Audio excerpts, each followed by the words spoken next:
Okay, in the last session, we discussed Gerald Genet's categories: order, duration, frequency, and mood.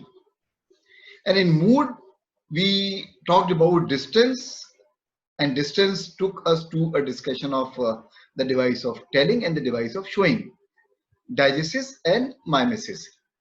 No story is built simply around mimesis. That means most narratives, most novels mix mimesis as well as diegesis. That means you'll have dialogue form as well as description, telling as well as showing. And as I said that if a story uses device of telling, then it acquires a different character, or if a narrative uses device of showing, it acquires a different character. And those writers will also be known differently, usually in terms of their style. We also discuss the concept of perspective, and in the concept of perspective, a character and the narrator, there is this relationship. So the narrator may know less than his characters, characters know more, and a narrator may possibly know more or less, or he may be at the same level. This is all possible in a narrative. So that is what is called perspective. And as I said, that perspective is further subdivided into a story which is narrated by an omniscient narrator, which is non-focalized. That means no one person is focalizing that thing. No dramatized presence is there. No actual presence is there who you can identify. And the narrator is simply effaced. He is a kind of effaced presence. He exists there only covertly, not overtly. It can be internally focalized. That means maybe there is one character or maybe two characters from their angle, right? Or it can be externally focalized. The last category was that of voice. And in our discussion of voice, we come almost to some of those points that we have discussed already. A narrator can be totally absent from his narrative, and this usually happens in omniscient narration. And this category is called heterodiegetic. Heterodiegetic. So that means the voice can be heterodiegetic, where the narrator is absent. And the voice can be homodiegetic. The voice can be homodiegetic, means it is presented in the first person. That means there is a narrator, and the narrator is presenting a story in first person. Many important narratives are narrated in first person narratives. And the narrator here is inside the story, right? Then there is yet another category, and that category is autodiegetic. Here also you have the narrator, and the narrator is present, but the narrator is also present as a principal character. So narrator is there, and narrator is there as a principal character. So we can make a distinction between homodiegetic narrative and autodiegetic narrative. Homodiegetic narrative, there may be a character, but he may not be a very powerful character. He may be a small, say, presence. He may be a minor character, but the story is narrated through him. Autodiegetic voices, that autodiegetic voice is present, and it is present as a principal character, right? Principal character. Huckleberry Finn, for example, is narrating, and if you recall Huckleberry Finn, then you'll see that Huckleberry Finn begins talking about adventures of Huckleberry Finn by saying that you don't know about me, unless you have heard something about a novel, Tom Sawyer. That novel was made by one Mr. Clemens. He exaggerated things here and there. He stretched things here and there. By and large, he told the truth. I'm, I'm telling it in my own language. But Huckleberry Finn, when he speaks, his speech is a kind of dialect. His speech is always interspersed with expletives also. And there was a time when that novel was banned in schools because the novel had used vulgar language, something that could spoil the moral, something that could spoil the morals of children. That was the reason why that novel was banned. Of course, we teach this novel now. But if you see that character, he's a 14-year-old boy. He comes from a very different background in the sense that there are other white boys, but all those white boys come from decent families. But he's an orphan. He lives on the periphery of the society.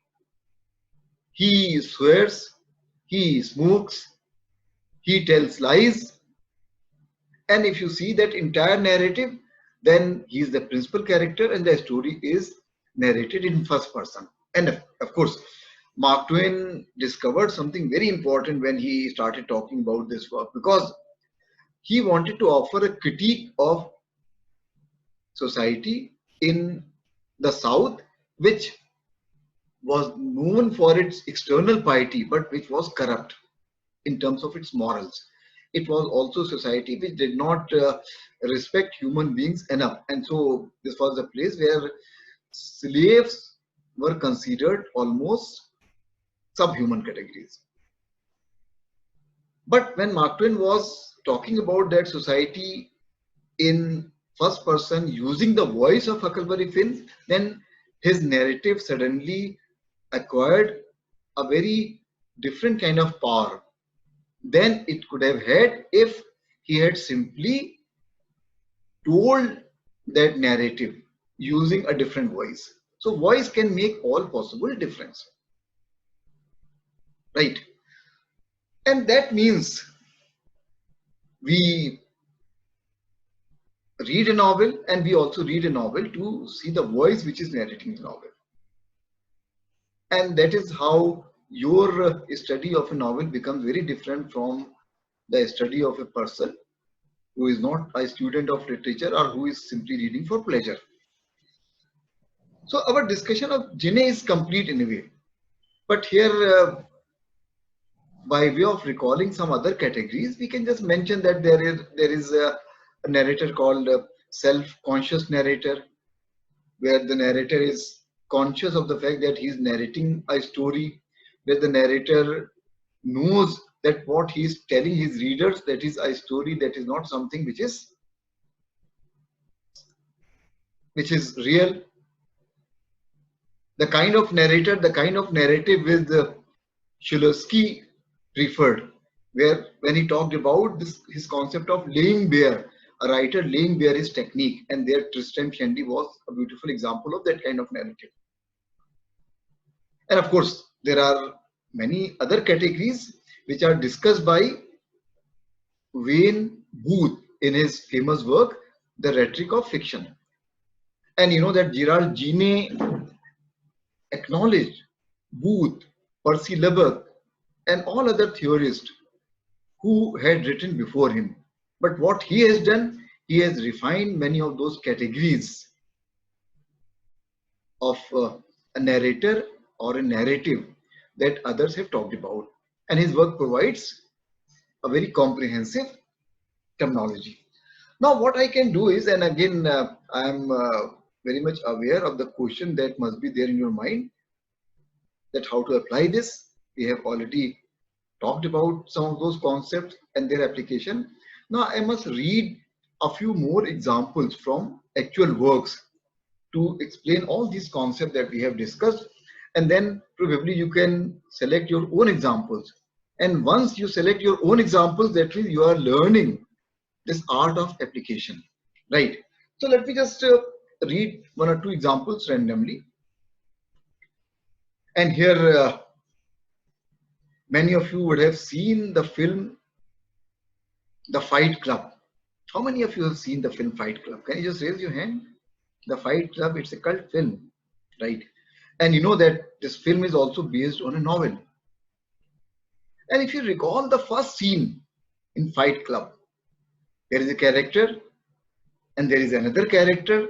That other character has a pistol in his hand and he puts that pistol into the mouth of the other character. That means there are two characters. But how does this novel begin? It talks about an event which takes place in future. But then the novel has a journey from that future point to gradually its beginning. Okay, now let me just read the first sentence of, say, the opening lines of this novel. Tyler gets me a job as a waiter. After that, Taylor pushing a gun in my mouth and saying, the first step to eternal life is you have to die. For a long time, though, Taylor and I were best friends, people are always asking, did I know about Taylor Durden? The first line, he pushes a gun and he says that the first step towards eternal life is that you have to die. And so the assumption is that he killed me. But then from that point, backward, the story moves. That means something is already described, but it takes place in distant future. Right. Now, let me just give some more examples. There is this book that I read a few months ago, and incidentally, this book won the award instituted by the Hindu, the best novel of the year. It is by Mirza Wahid. Tell her everything. Tell her everything. Okay, so let us just see the first line. I did it for money. I will tell her. She may or may not understand, but I have decided to tell her everything, the whole truth, as straight as possible. I did it for money. I'll tell her. She may or may not understand, but I have decided to tell her everything, the whole truth, as straight as possible. If you recall the idea of concordant by Frank Kermode, where concordant means a particular kind of close towards which a story must move, or all narratives move. So it is already a kind of concordant here, that I'll tell her there is something which I want to tell her. You don't know at this point who is this her, whether it is his beloved, whether it is his mother, whether it is his daughter, you don't know, and I don't want to tell you either. So I'll tell her. So that means the story must move towards that point which is already described at the beginning. So here you can say, okay, this is the concept of concordant which is introduced at the very beginning. And of course, we also see that the story is narrated in first person. So here, if the story is narrated in first person, it has a voice, and this voice is autodiegetic. It is present, and this person is also present as a principal character. When he's talking about himself in first person, when he talks about his relationships, then it is not only his conversation, we also judge him as a character. So he's a character, it is autodiegetic voice, and he's a very important character. So the idea of concordant, the idea of autodiegetic voice, both you can see in this novel. Okay, now let me just read, say, a few lines from The Razor's Edge also. In 1919, see the first line itself. I am reading the first line from the first chapter and again the first line from the second chapter. I have never begun a novel with more misgiving. If I call it a novel, it is only because I don't know what else to call it. I have little story to tell, and I end neither with a death nor a marriage.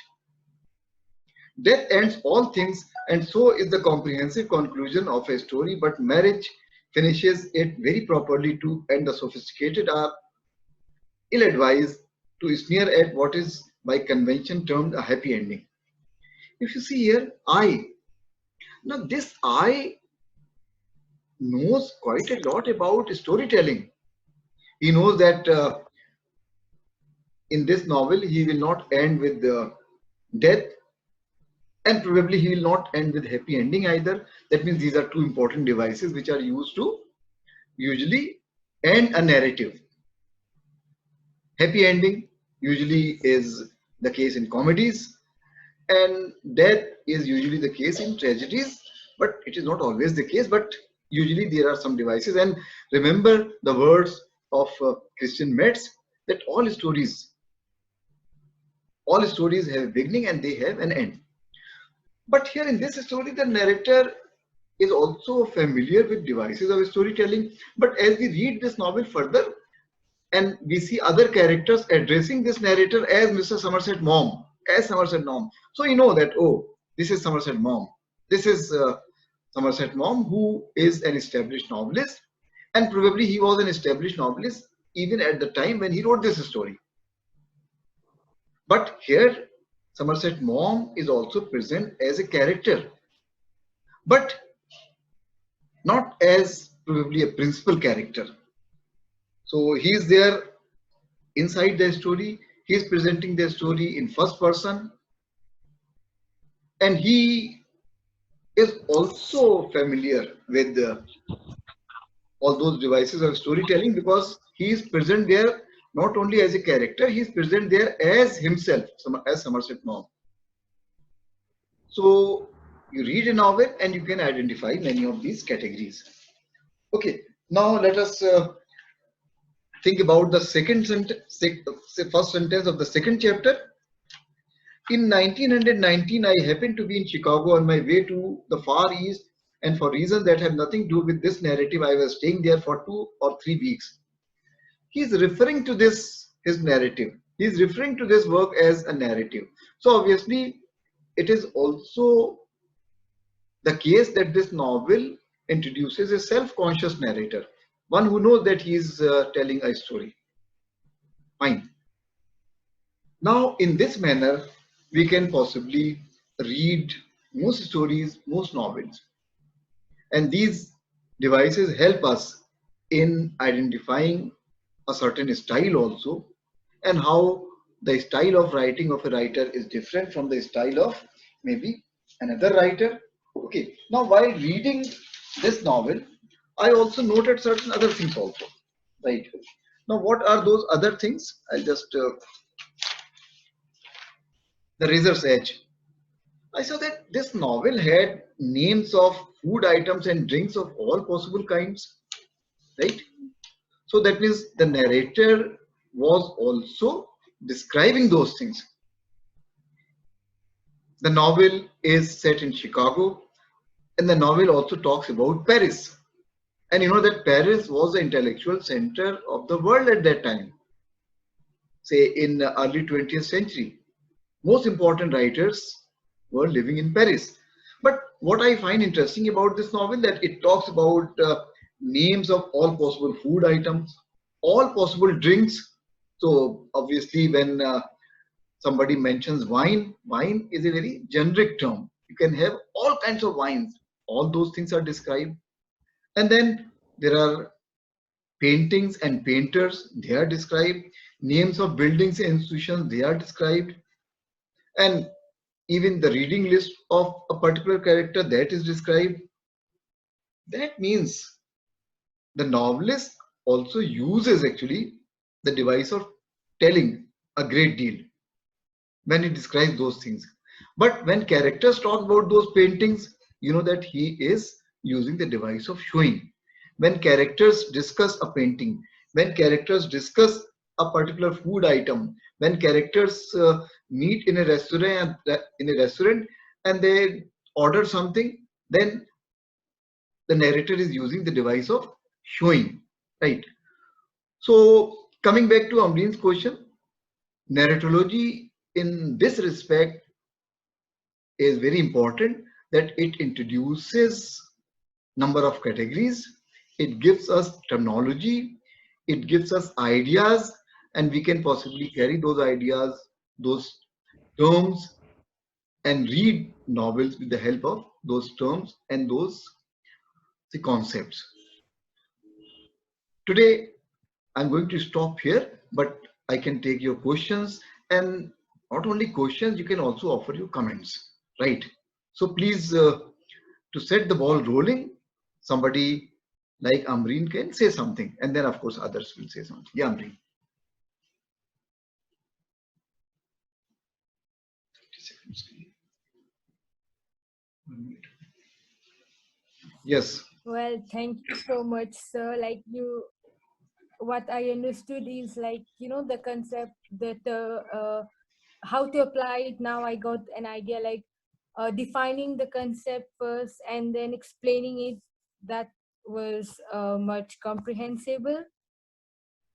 And now, like, I would for you, we would like to work on some of the text, like the text which we have been reading, like, to see if we have really understand it. Like what I would like is like to do is that I apply it in that, and then I will send you, and then if you find it correct, then I will share it with my classmates. Like if I understand it the way you have said, I will try to write it down and then send it to you. Thank you. What I can say is that even if you make a modest beginning, that is also a lot at this stage, right? Because there are different stages. First you read something, then you understand that thing, then you grasp that thing fully, and then you see that concept in relation to other concepts, and only then you think about applying that concept. So if you apply a particular concept to a work or to part of a work, that is a lot, right? Because gradually when you read more, when you read something on your own, you'll become better and better, right? You'll understand things better, but it will be a very good beginning, right? Somebody else?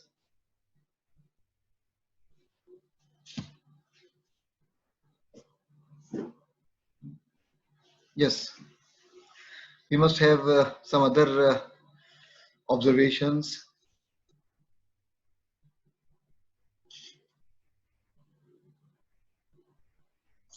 Sir, can I please? Yeah, there is a Uh, question on. with Gerald Genette, Okay, go ahead. with Gerald Genette, there's a concept of paratexts. Mhm. Please elaborate more upon those. Mhm. Then I have discussed only few categories, obviously. So that concept of paratextuality, and if I can possibly read something more, then obviously there is always this possibility that this discussion can be extended. If you think about a novel like French Lieutenant Woman, then even all those other aspects, say what is there at the beginning, what is there in the preface, what is there in those footnotes, they also become important. But it has not been my concern here. Yes. There is a question from Zainab Shahid, and this is an important question. She is talking about Mrs. Dalloway, and the question is that is it a non-focalized perspective? Then I'm sorry, I'm not able to recall this novel at the moment. So maybe I cannot comment on this novel at this moment, right? But if you have something to say, this is a very interesting line to take. So please go ahead. What I can say is that Virginia Woolf is a writer where you have use of stream of consciousness technique a great deal. That means there is one particular mind, there is one particular character, and you try to see things from the angle of that particular character. Something similar you see in James Joyce also, that in James Joyce, in portrait, you have Stephen, but we try to see things through Stephen's mind. But somebody who describes something and somebody who sees that thing, they are two different things. Stephen sees those things, but there is another voice, there is another narrator who looks at Stephen with a sense of detachment also, right? Yeah, any other comment? So then that could be called a focalization, isn't it? Which? When the character has a point of view, like in Mrs. Dalloway also, where Yeah. Virginia Woolf is using stream of consciousness. I think we can compare it with focalization. Right, yeah. Could you say more? Because I'm not able to recall that now. That's why I'm asking you. I don't remember the Yeah, novel actually now. But So- but about Virginia Woolf, of course, the stream of consciousness technique is very like very, she's yeah, known it's for very it. dominant there. Yeah. So I'm actually talking about that technique and comparing it with focalization, which Gerald Genette has talked about, where he talks about the point of view of a character or something. So it could be compared to that. Okay. Yeah, thank you, Manisha. Yeah.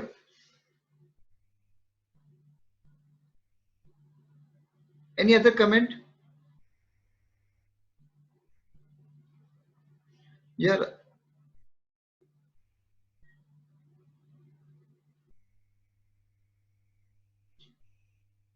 Any other comment?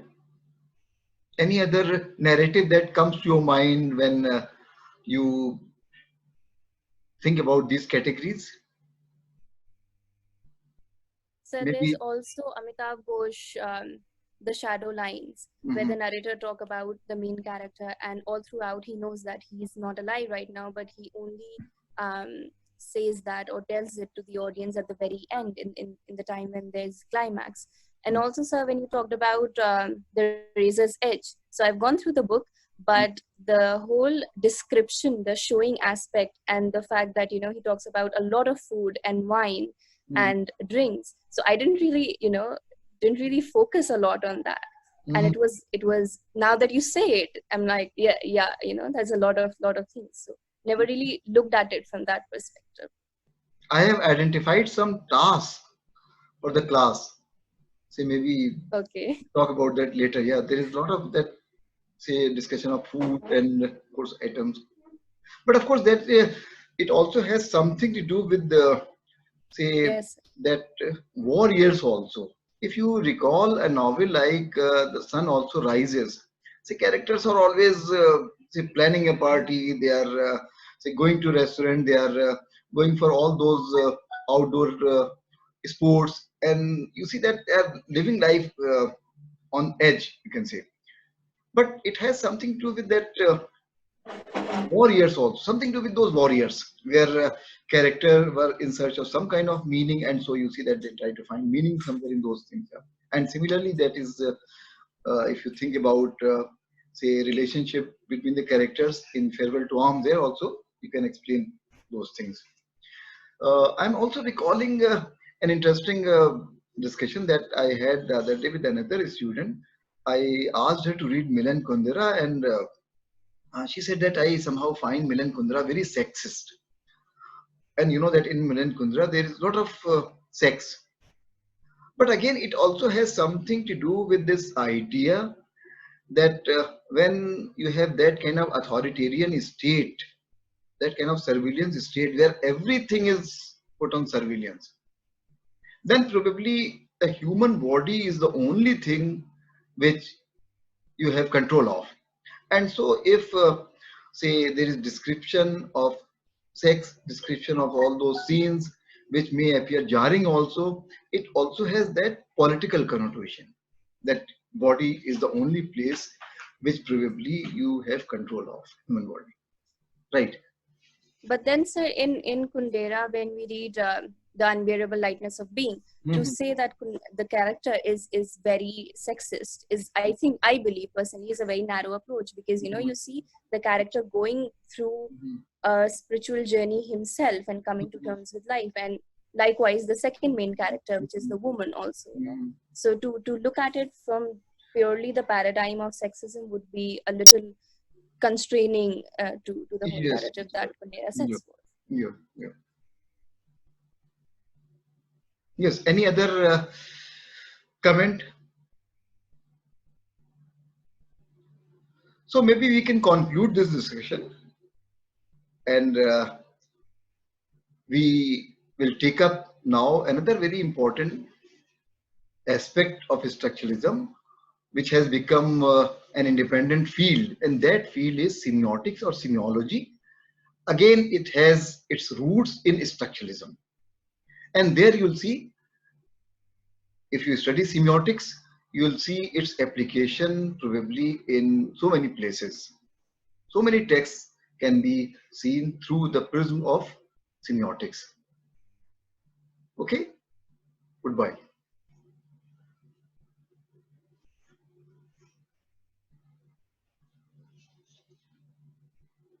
Thank you, sir.